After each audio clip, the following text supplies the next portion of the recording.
Welcome to By Excellence Tutorials. Before us, we have a question under vector, and it says if vector A and vector B are non-zero vectors, is it possible for A dot B and A cross B to be both zero? Okay. So, saying, is it possible for A dot vector B to be equal to 0 and A cross B as well to be equal to 0? Okay, so the answer is no, they cannot be both 0. This is the reason. The definition of vector of dot product A dot B is the magnitude of vector A multiplying by the magnitude of vector B times the cosine angle between these two vectors. So the product of the magnitudes,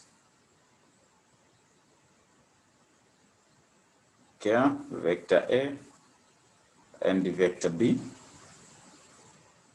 multiplying by the cosine of the angle between them. This is the definition of dot product. And then the definition of cross product A cross B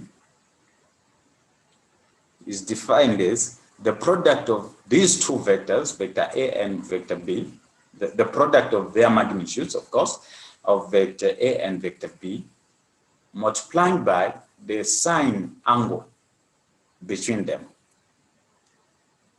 So we have the products of the magnitudes times the sine of the angle between them.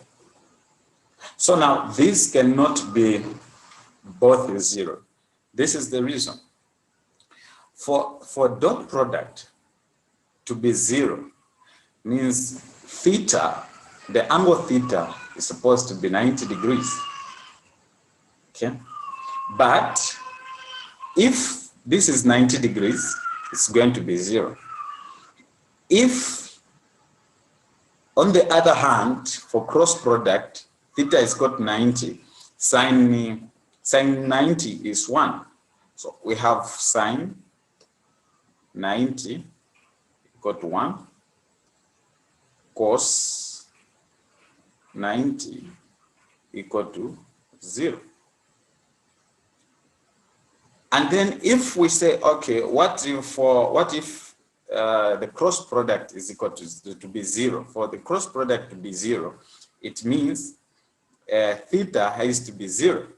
And then if theta is 0, the cross product is going to be equal to 0. But the dot product, because cos 0 is equal to 1, it's not going to be equal to 0. So it is not possible for A dot B and A cross B to be both 0 if they are non-zero vectors. Okay.